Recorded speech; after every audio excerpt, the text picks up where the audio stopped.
jargon yang saat ini lagi ngetren nih. Katanya jargonnya kabur aja dulu. Mantap. Kabur aja dulu, katanya anak-anak tuh ya kabur aja dulu deh, nggak usah di Indonesia, kayaknya Indonesia lagi gelap katanya gitu. Dan jika ada potensi kepentingan politik di balik jargon Indonesia gelap, kira-kira siapa yang memotorinya? Saya sedikit banyak percaya bahwa kalau anak muda bergerak itu tentu ada derajat-derajat kebenaran juga di dalamnya. Namun memang kadang ada juga pihak-pihak yang dengan sengaja tanda kutip mengklaim bahwa itu gerakannya mereka. Sehingga cenderung nuansa politiknya sangat kencang. Apakah kita bisa menyimpulkan bahwa sebenarnya anak muda Indonesia ini masih rentan untuk dipolitisasi atau tidak? Kalau dikatakan agenda politik itu cukup banyak yang berusaha untuk mempolitisasi gerakan pemuda, saya bisa katakan iya.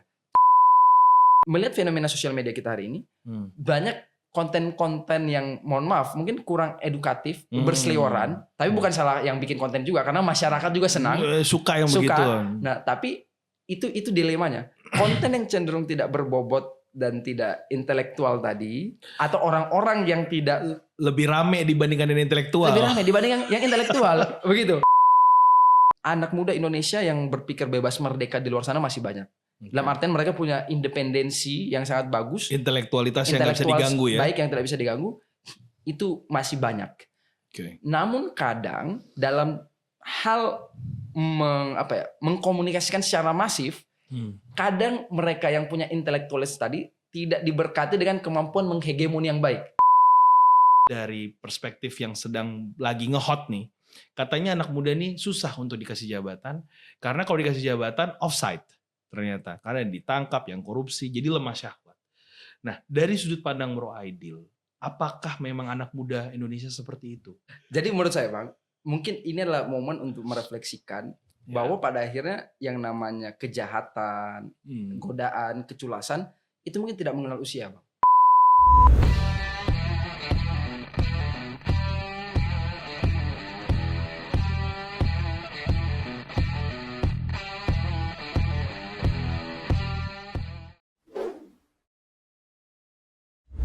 Assalamualaikum warahmatullahi wabarakatuh. Hai Novo viewers di seluruh Indonesia. Kembali lagi bersama saya Nofrizky Triputra, host daripada Novo Podcast. Kali ini gue akan bicara tentang politik dan hukum di bidang anak muda terkait dengan Indonesia gelap dan kabur aja dulu. Bersama salah satu tokoh yang saat ini lagi ngehit banget, Bro Aidil Panandran. Apa kabar Bro Aidil? Sehat. Nah, jadi kita akan bicara tentang Indonesia gelap dan kabur aja dulu, jargon anak muda yang saat ini lagi ngehit dan lagi ngetrend. Semoga pembicaraan ini bisa kalian tonton terus dan keep watching, stay tune. Bro Aidil, aduh, assalamualaikum nih. Waalaikumsalam. Apa kabarnya? Alhamdulillah baik, Bang. Udah nggak ketemu kita lama loh. Wah, sudah sangat merindukan momen-momen ini, Bang. Senang banget gue bisa ngobrol lagi deh sama Bro Aidil deh. Alhamdulillah. Ketua Rembuk Pemuda, luar biasa. Bro Aidil, pertama thank you banget sudah mau hadir di Novo Podcast hari ini. Podcastnya anak muda yang bicara tentang politik dan generasi muda. Jadi hari ini gue ngajak Bro Aidil bicara, ngobrol di Novo Podcast tuh pengen ngobrolin salah satu jargon yang saat ini lagi ngetren nih. Katanya jargonnya kabur aja dulu. Mantap. Kabur aja dulu, katanya anak-anak tuh ya kabur aja dulu deh, nggak usah di Indonesia, kayaknya Indonesia lagi gelap katanya gitu. Nggak tahu nih gelapnya di bagian mana nih, gue lagi dicari tahu nih kayaknya. Nah, jadi menurut Bro Aidil, ada dua isu yang akan kita bicara ini. Pertama, Indonesia beneran gelap nggak sih menurut Bro Aidil? Terus kedua, jargon kabur aja dulu itu menurut Bro Aidil tuh gimana? Bener nggak sih? Boleh nggak sih dilakukan sama teman-teman kita di Indonesia tuh? Apa seharusnya enggak gitu loh? Nah, gimana Bro Aidil? Ya, sebenarnya kalau berbicara Indonesia gelap yang sedang ramai di perbincangan, Bang. Sebenarnya saya senang untuk mengutip misalnya bukunya Hans Rosling, Factfulness. Jadi Hans Rosling itu berpikiran bahwa dunia bekerja itu kan tidak sesederhana two sides, dua sisi, hitam dan putih. Sehingga mengkonklusikan ada warna abu-abu ya? Iya, maksudnya tidak sesederhana dua pilihan. Iya. Jadi ketika ada wacana yang dilontarkan misalnya Indonesia gelap, saya pikir kan seharusnya tidak sesederhana itu, Bang. Mengeneralisasi bahwa Indonesia sedang gelap, sedang terang, sedang abu-abu, sedang jingga, sedang mendung, merah, sedang mendung atau apapun. Tapi kalau mendung iya, Bang. Waktu saya OTW ke sini mendung. Apalagi lagi musim hujan kan, Bang. Cuma belum hujan ya. Iya, cuma belum hujan, Bang. Nah, jadi kita tidak bisa mengeneralisasi sesederhana itu. Sehingga kalau ada yang mengatakan Indonesia gelap, ya patut ditanyakan kembali mungkin ke orang yang mendiskursuskan. Apa lantas variabel yang digunakan untuk mengeneralisasi Indonesia sedang gelap? Ya. Namun perlu saya garis bawahi bahwa Indonesia adalah negara demokrasi. Siapapun berhak berpendapat dan semua aspirasi harus dihargai pendapatnya. Semua dihargai. Dalam artian saya tidak mengatakan bahwa ketika ada yang mengatakan Indonesia gelap, dia tidak boleh berpandangan demikian kan salah juga saya pikir, Bang. Karena semua orang bebas untuk berpendapat. Tapi kalau dikatakan tadi gelap atau tidaknya, untuk mengeneralisasi dari perspektif saya pribadi saya belum melihat adanya tanda-tanda atau variabel yang mengatakan bahwa Indonesia gelap. Apakah mungkin kan kita berkaca pada medsos, berkaca pada banyaknya variabel yang muncul di Instagram atau di Facebook, merasa Indonesia gelap itu salah satunya adalah saat ini nih, Bro Aidil, katanya terlalu banyak kasus korupsi yang meluap gitu loh ke permukaan gitu loh. Ini kita banyak bahkan ada hashtag tagar-tagar tuh yang kayak kita mau jujur aja susah di negara ini. Udah nggak ngapa-ngapain tetepnya masih dikadal-kadalin gitu katanya. Masalah salah satu perusahaan BUMN yang kemarin itu korupsinya gede banget gitu loh. Nah, apakah karena itu menurut Bro Aidil atau memang ada kepentingan politik tertentu di balik jargon Indonesia gelap ini gitu loh. Menurut Bro Aidil gimana? Iya. Nah, yang pertama kalau berbicara kasus korupsi. Sorry ada tambahan. Dan jika ada potensi kepentingan politik di balik jargon Indonesia gelap, kira-kira siapa yang memotorinya? Iya. Betul. Mungkin perusahaan motor mungkin Bang. Memotori kan Bang. Ini perlu ditanya nih kayaknya. Betul Bang. Nah yang pertama Bang, mungkin kalau berbicara tadi banyaknya kasus korupsi yang sedang mencuat. Ini juga tidak bisa dilihat secara sederhana. Karena kalau kita lihat dari perspektif yang berbeda, saya kan bisa mengatakan bahwa kita patut bersyukur sebenarnya banyak kasus yang mencuat terungkap. Karena dengan begitu berarti sistem pengawasan, sistem pemeriksaan yang dijalankan oleh lembaga yang berwenang berjalan. Bisa jadi sebuah kewaspadaan juga ketika mungkin ada suatu masa tidak ada kasus korupsi sama sekali kan kita bingung. Wajar menyalarkan alarm juga. Apakah memang tidak ada korupsi atau memang ditutup-tutupi atau ada sesuatu yang tidak berjalan. Sehingga kalau dikatakan bahwa banyak kasus korupsi, ya kita kembalikan kepada pihak yang berwenang yang memang lagi menjalankan. Endingnya akan seperti apa atau bagaimana? Yang bisa saya pastikan adalah instrumen hukumnya berjalan. Seperti itu. Jadi tidak sesederhana kita mengindikasikan banyak yang terungkap lagi banyak korupsi. Itu. Kemudian kalau dikatakan tadi apakah ada kepentingan politik tertentu, bagi saya kita sebagai manusia ini memang makhluk politik. Jadi kalau menurut Hannah Arendt dia kan membagi domain manusia itu ada vita activa dan vita contemplativa, berpikir dan bertindak, dan tugas bertindak kita salah satunya sebagai zoon politikon tadi atau manusia politik. Ada political will. Setiap manusia itu punya political will. Punya. Jadi kalau dikatakan apakah ada agenda politik, saya yakin memang ada agenda politik. Tapi apakah agenda politik ini terkapitalisasi oleh satu kelompok yang diuntungkan? Saya rasa tidak juga. Karena misalnya contoh, saya berpendapat sebagai seorang Aidil, kalau dikatakan saya punya agenda politik bisa jadi iya. Tapi kalau ada orang lain berpendapat juga dan kebetulan agenda politiknya sama, apakah bisa dikatakan bahwa saya sama dia nih tersinkronisasi atau sama? Ya kan bisa belum tentu juga. Bisa jadi ini adalah fenomena yang terjadi secara natural. Bisa jadi sekalipun itu ada sampai saat ini belum bisa ditemukan agenda politiknya siapa yang mengomotorinya kan? Betul. Karena kadang misalnya Bang, karena saya mungkin lahir dan besar juga di dunia aktivisme dan di dunia gerakan. Saya sedikit banyak percaya bahwa kalau anak muda bergerak itu tentu ada derajat-derajat kebenaran juga di dalamnya.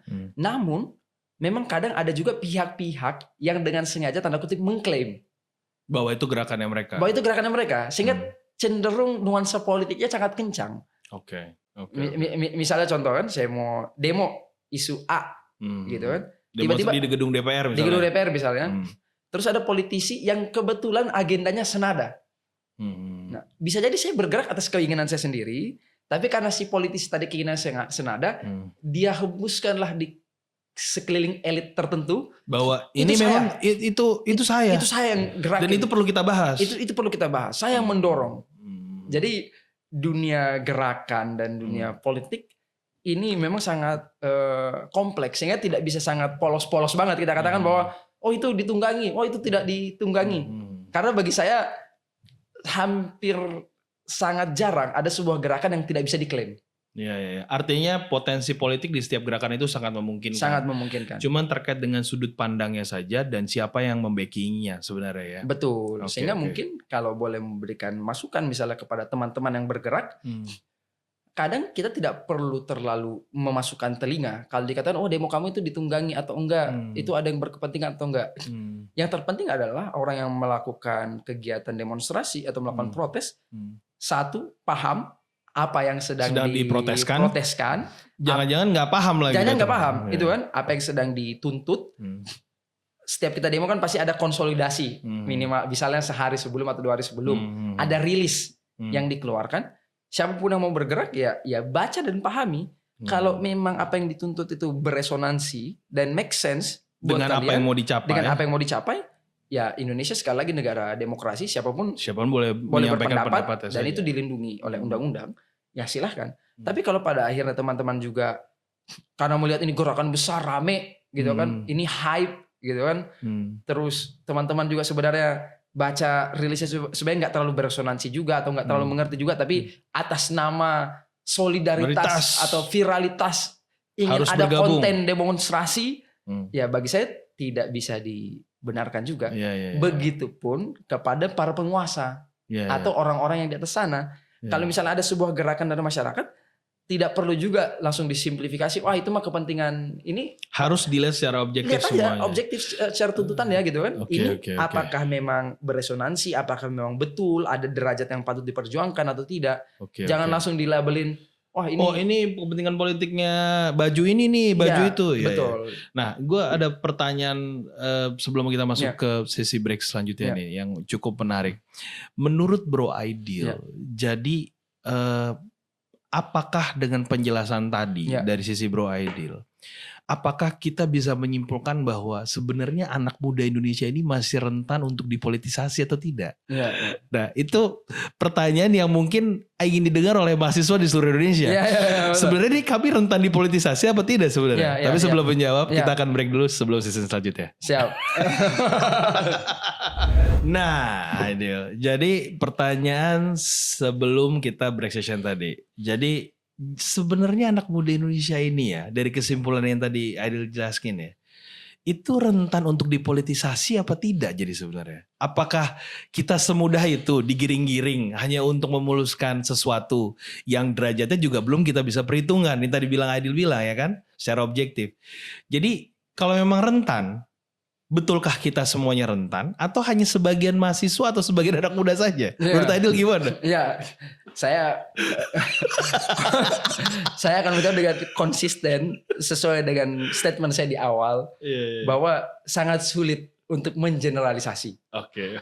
Karena pertanyaan yang paling pertama adalah anak muda yang mana?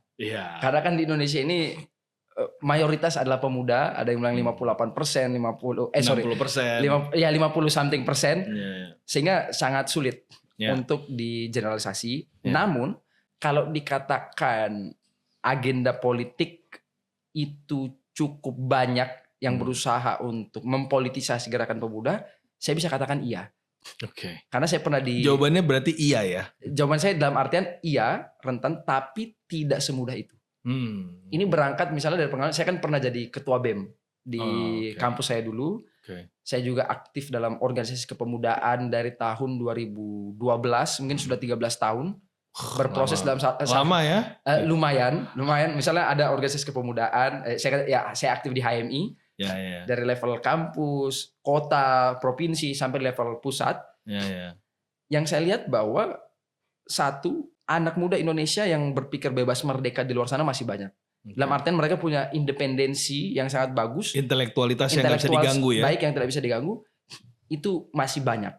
Okay. Namun kadang dalam hal mengkomunikasikan secara masif, kadang mereka yang punya intelektualis tadi tidak diberkati dengan kemampuan menghegemoni yang baik. Ibaratnya tidak punya kemampuan komunikasi yang baik. Secara mass public. Oh, secara mass publiknya tidak ada ya? Ya, jadi mungkin itu sebenarnya perlu kita cari solusinya bagaimana caranya. Betul. Mungkin sederhananya begini. Ini saya mohon maaf with all due respect lah terhadap semua misalnya konten kreator atau apapun. Melihat fenomena sosial media kita hari ini, banyak konten-konten yang mohon maaf mungkin kurang edukatif, berseliweran, tapi bukan salah yang bikin konten juga karena masyarakat juga senang, suka yang begitu. Nah, tapi itu dilemanya. Konten yang cenderung tidak berbobot dan tidak intelektual tadi, atau orang-orang yang tidak lebih rame dibandingkan yang intelektual. Lebih rame dibanding yang intelektual, begitu. Nah, sehingga bagi saya memang adalah baik ketika pada akhirnya kita mendorong lebih ke depan anak-anak muda yang memang punya pemikiran baik, punya independensi yang baik tadi, untuk diberikan corong untuk bersuara lebih banyak.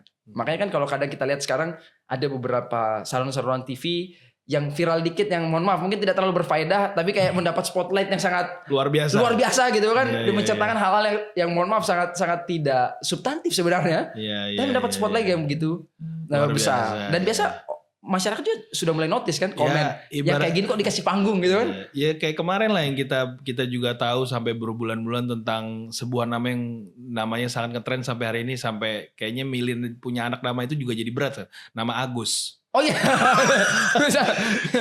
Luar biasa itu. Iya betul. Tapi masyarakat suka terhadap hal itu. Masyarakat suka. Jadi ini tidak sederhana juga. Namun kalau kembali ke pertanyaan awal tadi, bahwa saya masih percaya bahwa gerakan pemuda dan anak muda di luar sana yang punya kemampuan berpikir bebas merdeka masih banyak dan rasional, masih banyak yang punya kepedulian itu masih banyak. Oke. Kita geser dulu nih Bro Aidil ke topik yang selanjutnya nih, yang kabur aja dulu nih. Jadi tadi kita udah kupas tentang Indonesia gelap, siapa potensi politiknya semua segala macam. Nah, kabur aja dulu. Ini kan anak muda ini kan jargonnya muncul terus nih. Muncul terus. Nah, katanya sekarang kabur aja dulu tuh menjadi hype karena Indonesia katanya sedang tidak baik-baik saja. Udah deh kita cari duit aja di luar sana dulu deh. Nah, dari sudut pandang Aidil sebagai anak muda yang sedang berkarir di Indonesia dan sedang juga meniti organisasi dan karir politik. Bener nggak sih kabur aja dulu tuh gimana seharusnya sih? Atau memang ya udah nggak apa-apa gitu loh. Menurut Aidil gimana? Menurut saya semangat untuk berproses lebih, mencari pengetahuan lebih, itulah hal yang baik. Kalau dalam hal ini diartikan bahwa anak muda Indonesia didorong untuk ke luar negeri, saya sepakat. Tapi membungkus itu dalam istilah kabur, itu yang mungkin kenapa bahasa kabur ya? Kenapa bahasa kabur? Gitu. Misalnya contoh saya secara pribadi, dalam konteks yang lebih domestik, misalnya, saya tumbuh dan besar di Sulawesi. Misalnya kampung saya di Sulawesi Selatan, saya lahir di Sulawesi Tenggara. Saya dari kecil dulu juga punya keinginan untuk saya ingin keluar. Bahasa kita saya ingin ngerantau ke Pulau Jawa. Karena kayaknya orang bisa besar dan berhasil di Pulau Jawa. Di Pulau Jawa. Semua terjadi di Pulau Jawa. Semua terjadi di Pulau Jawa. Mau besar di Pulau Jawa. Dan kayaknya lebih mudah nanti kita punya nama dan opportunity mengembangkan daerah kalau kita sudah besar di Pulau Jawa. Begitu kan. Nah, jadi merantau lah saya. Ke Pulau Jawa. Ke Pulau Jawa, kuliah di Bandung, kemudian lanjut kuliah di Jakarta. Nah, ini kan dalam konteks yang domestik bagi saya nggak ada yang salah dengan angan-angan anak dari Makassar ini untuk ke Jawa merantau, tapi meniti karir pendidikannya. Tapi deep inside saya tahu betul bahwa saya ingin juga mengabdi ke tanah kelahiran saya. Suatu hari mungkin nanti pulang ke Sulawesi untuk membangun, untuk berkontribusi di sana. Itu yang seharusnya ada di anak-anak ini yang ingin sekolah ke luar negeri. Begitu juga. Ataupun bekerja di luar negeri. Betul. Kalau misalnya boleh saya samakan, saya rasa itu tadi tidak ada salah. Mungkin ada yang bermimpi kalau saya tadi pengen ke Jawa, ada yang bermimpi saya pengen ke luar negeri, saya pengen ke Amerika, saya pengen ke Eropa dan lain. Ya bagi saya itu sah-sah saja. Cuman mungkin saya cemas sekali lagi. ya bisa jadi orang yang bilang kabur aja dulu ini mungkin tidak bisa juga dia keluar negeri gitu kan. Mohon maaf, mungkin mereka karena udah capek-capek ikutan Big Destek, gue gak bisa juga keluar negeri. Keluar negeri. Karena mohon maaf, mungkin Bang Nove yang pernah di luar negeri paham bahwa tidak gampang juga bos. Orang mencari opportunity ke luar negeri, tidak gampang mencari kesempatan studi di luar negeri, tidak mudah menjadi tenaga kerja di luar negeri, tidak sederhana itu juga. Biasanya dari yang berseliweran di medsos dan di Facebook sekali lagi, itu karena dimotori oleh uang gaji yang luar biasa besar, berbeda jumlahnya. Ya kita misalnya kita bisa bilang di UMP di Jakarta itu kan sekitar 5 juta something ya. Belum sampai 6 juta tapi 5 juta. Sedangkan UMP di negara lain itu sudah misalnya 50 juta, 30 juta. Pekerjaannya juga tidak ada kaitannya dengan degree-nya dia, kayak cuman waiters atau apa. Tapi itu yang jadi salah satu patokan di mereka juga. Bukan hanya situasi negaranya, tapi situasi pendapatannya juga. Nah dari sudut pandang itu, artinya apakah menurut Aidil dari konteks hal tersebut, apakah artinya anak-anak muda ini merasa mereka belum bisa dihargai di Indonesia hingga mereka harus mencari ranah pendapatan di luar negeri yang sebegitu besarnya? Atau memang dalam konteks itu seharusnya pemerintah yang harus bersikap bahwa sebelum kalian mengambil keputusan ke luar negeri, kami bisa mengalokasikan kalian sebagai profesionalisme di badan-badan tertentu atau di spot-spot tertentu. Menurut Aidil gimana seharusnya?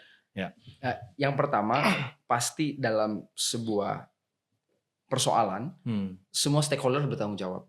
Kita tidak bisa sederhana melempar bola ini bahwa ini menjadi tanggung jawab atau permasalahan mereka yang keluar atau ini menjadi tanggung jawab pemerintah. Semua punya tugas dalam posisinya masing-masing. Pemerintah bertugas untuk melakukan yang terbaik yang mereka bisa untuk memfasilitasi aspirasi tadi. Mereka yang keluar juga perlu memahami bahwa apa yang mereka punya, ilmu yang mereka punya bisa diabdikan juga di Indonesia. Mungkin saya senang menarik. Ini pandangan pribadi sekali lagi. Menarik garisnya itu adalah sumber pembiayaan mungkin ya. Sumber pembiayaan untuk skillful para anak muda ini gitu, yang baru lulus. Mungkin dalam artian seperti ini. Kalau misalnya mereka pada akhirnya mendapatkan opportunity yang lebih baik tersebut di luar sana, karena pada akhirnya tidak pakai. Kadang nggak ada relevansi sama gelarnya. Dia gelar ITB atau gelar apa misalnya, tapi di sana dia cuma jadi waitress, jadi apa kan gitu. Yang itu yang kita lihat ya. Mereka juga menceritakan di medsos seperti itu kan. Betul. Mungkin saya tarik kembali tadi maksudnya dalam konteks misalnya LPDP dan lain-lain. Kalau misalnya pada akhirnya oke lah dia keluar berusaha apa lain-lain tidak menggunakan kata taxpayer money gitu kan. Yang kayak oke dia biaya sendiri apa lain-lain, dia kuliah di Amerika apa lain-lain, terus pada akhirnya dia tidak terlalu memiliki spirit untuk pulang apa lain-lain. Saya tidak bisa banyak berkomentar gitu kan, karena itu hak daninya mereka.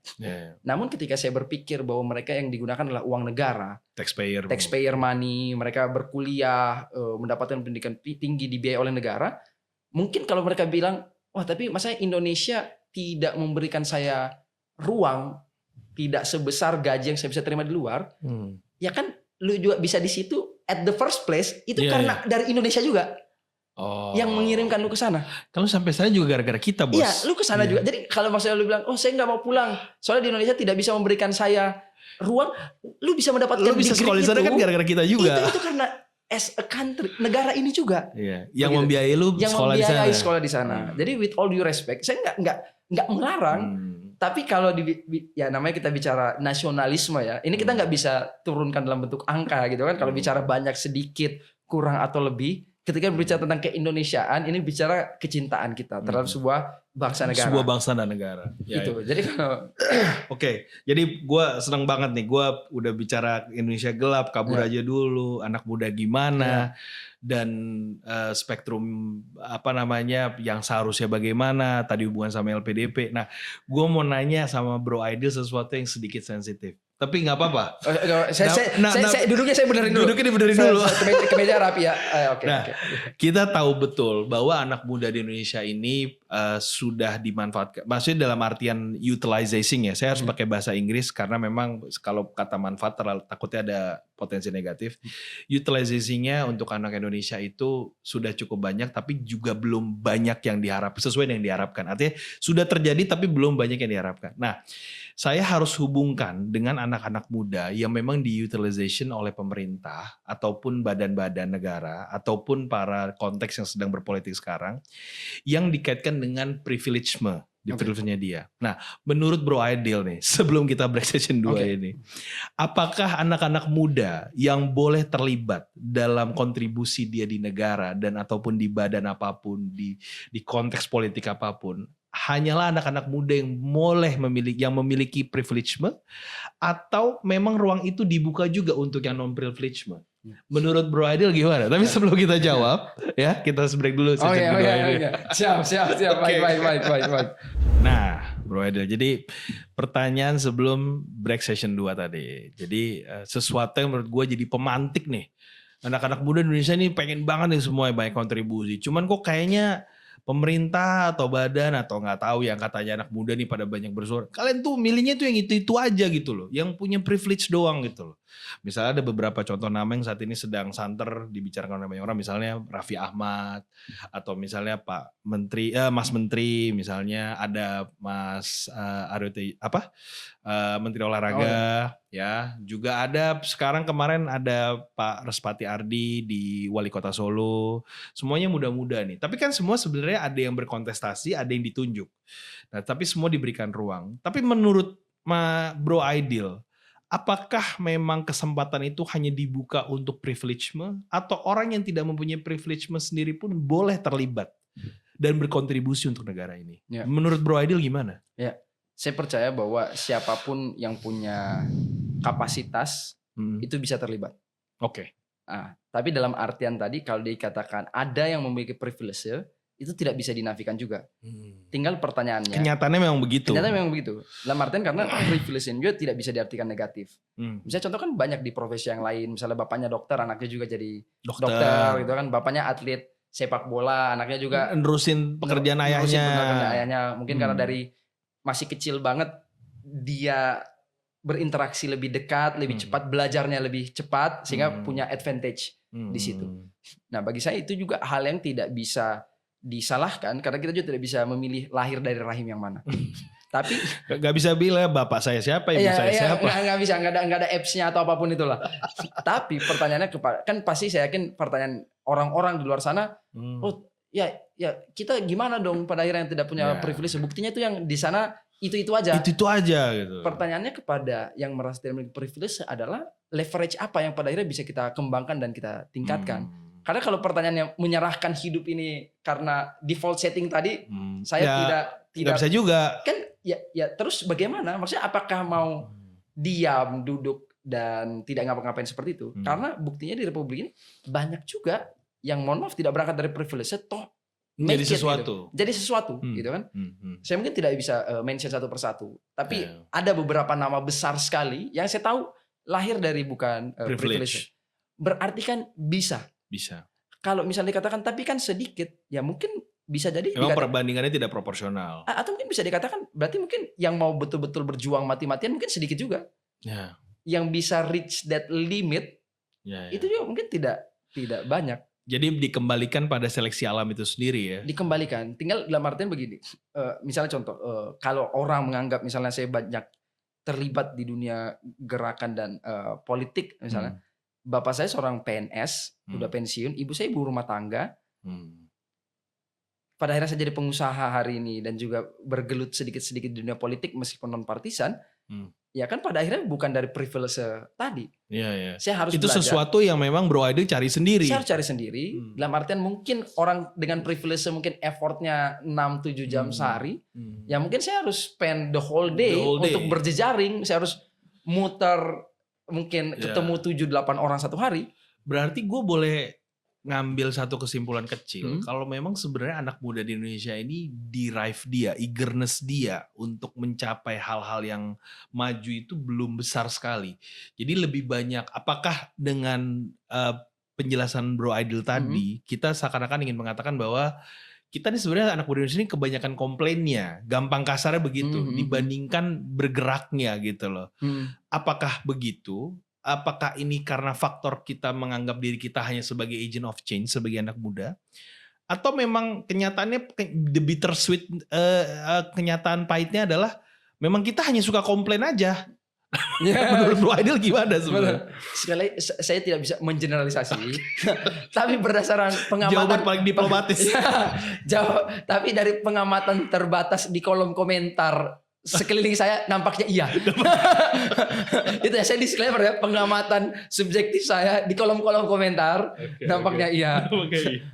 Tapi menurut saya seperti yang tadi saya katakan, bahwasanya ketika kita udah tahu, kata kasar-kasarnya with all due respect, kita merasa berkekurangan, tidak punya privilege untuk mengisi ruang yang kita rasa butuh privilege tertentu, maka pilihannya adalah kita mau stuck di posisi itu atau pada akhirnya memberikan maksimum effort yang mungkin tidak dimiliki oleh orang yang punya privilege tadi. Karena kalau kadang saya suka menghibur diri saya secara pribadi itu, saya lebih baik jadi rajin daripada kalau lo nggak bisa jadi pinter, setidaknya lo rajin lah. Betul. Dan ini mungkin yang perlu saya ada pengalaman saya pribadi bahwa kadang di lingkaran tertentu orang lebih mengapresiasi kerajinan, effort tadi dibanding kepintaran itu sendiri.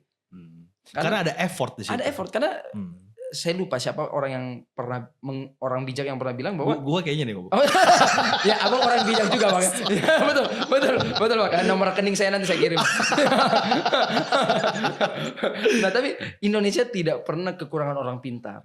Tapi mungkin kekurangan orang jujur. Kalau nggak salah bahasanya begitu itu. Ya. Nah, tapi menurut saya mungkin juga kekurangan orang effort. Nah gitu. Jadi yang biasa tipikal konten-konten Instagram pasangan muda-mudi bilang wah kurang effort nih cowok cewek atau gitu kan, kurang effort ya mungkin terjadi juga dalam keseharian gitu. Jadi sekali lagi misalnya contoh tadi saya mau tekankan yang biasa saya pakai untuk diri saya sendiri, ketika di awal saya melihat ada posisi tertentu, ada titik tertentu yang saya pikir kayaknya anak-anak dengan privilege akan dapat itu dengan lebih mudah, saya melihat itu bukan sebagai suatu hal yang membuat saya pada akhirnya mundur atau bersedih. Harus jadi motor penggerak lebih keras lagi. Betul, saya mengilhami itu bahwa itu adalah karunia Tuhan yang dia peroleh. Itu adalah hal yang baik, bukan salah dia.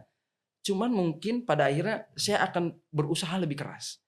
Dan saya menghibur diri misalnya, mungkin dia dengan posisi itu mungkin tidak akan terlalu effort juga. Mungkin dia akan karena sudah di posisi itu agak nyaman sedikit apa lain-lain.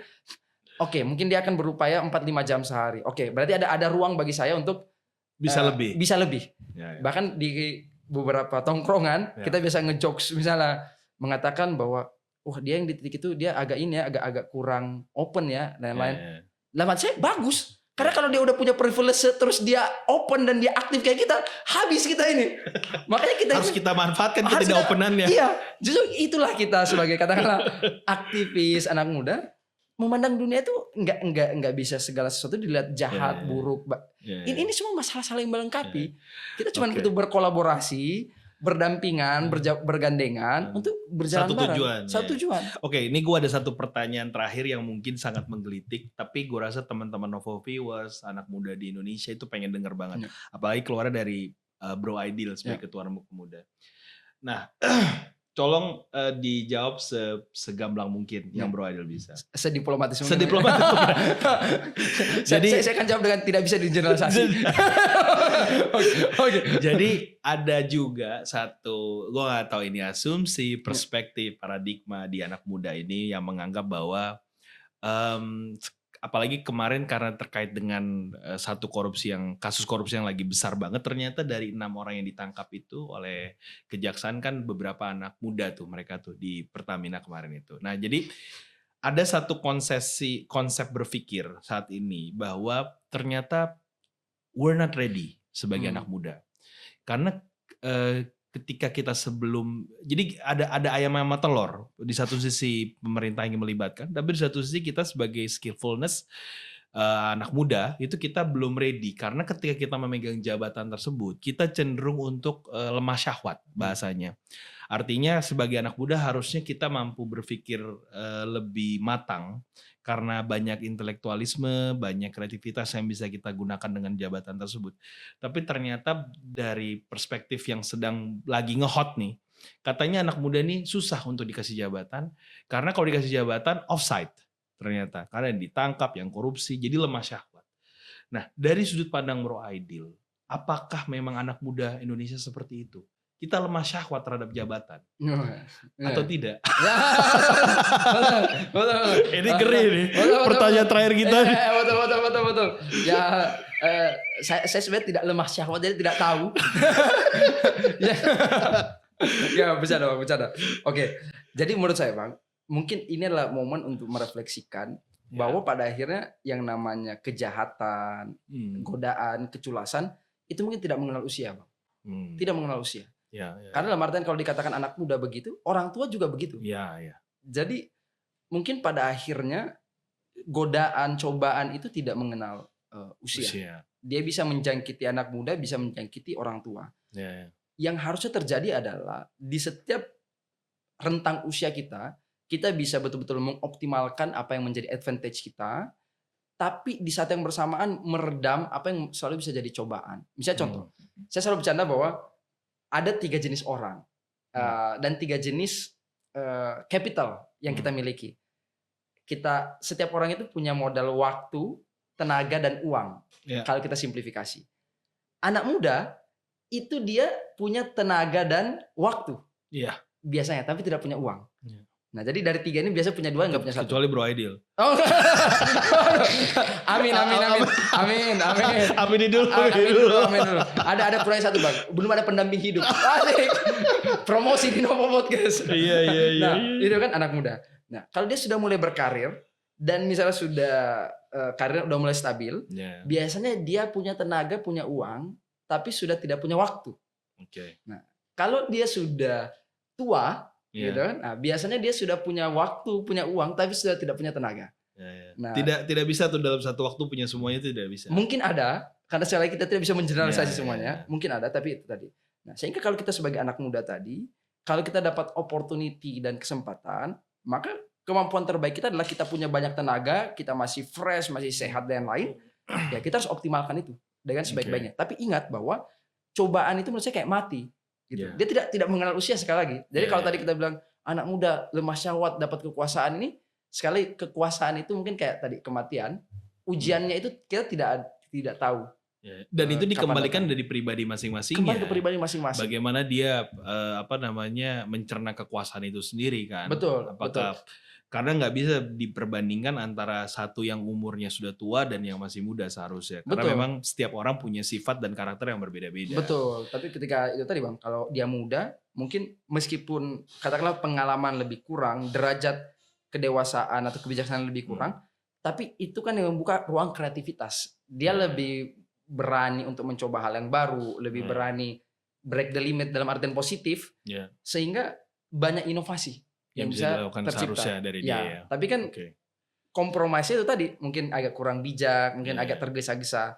Di sisi lain, mungkin bagi yang lebih tua, mungkin dia sangat berhati-hati, sangat mengkalkulasikan segala sesuatu. Tapi di sisi lain kan mungkin daya inovasi agak kurang. Atau agak kurang berani mencoba terobosan. Tapi kembali lagi, ini sampling aja karena tergantung karakter masing-masing. Tergantung karakter. Kita nggak bisa bilang semua anak muda begitu atau semua orang tua begitu. Atau banyak orang tua juga yang masih fit juga. Bang Sandi luar biasa, masih fit sekali kan? Betul. Walaupun umurnya sudah uzur juga kan? Betul. Ya. Pak Maruf Amin juga luar biasa, masih muda juga. Banyak tokoh-tokoh muda yang memang masih bergelut di bidangnya gitu loh. Menurut saya juga luar biasa lah. Betul. Oke, thank you banget Bro Aidil. Pertanyaan terakhir yang sangat bagus dalam artian semoga teman-teman muda semua di Indonesia itu bisa tahu bahwa masih ada harapan anak muda Indonesia, dan Indonesia belum tentu gelap, mendung mungkin tapi belum tentu hujan juga, kita lihat ya. Oke, teman-teman Novo Viewer semua di seluruh Indonesia, tadi kita udah bicara banyak banget sama Bro Aidil tentang sekelumit anak muda di Indonesia. Indonesia gelap, kabur aja dulu, semua udah kita bahas dari A to Z. Seneng banget ngobrol sama Bro Aidil. Semoga teman-teman semua bisa mengambil hikmahnya dan menerima manfaat dari diskusi ini. Seperti yang gue selalu bilang bahwa politik itu seperti air, tergantung daripada di mana dia berada dan mengalirnya seperti apa. Tapi yang paling penting siapa yang meminumnya dan siapa yang menuangkannya. Bicaralah, lantanglah, tapi dengan cara yang baik. Stay tuned and keep watching.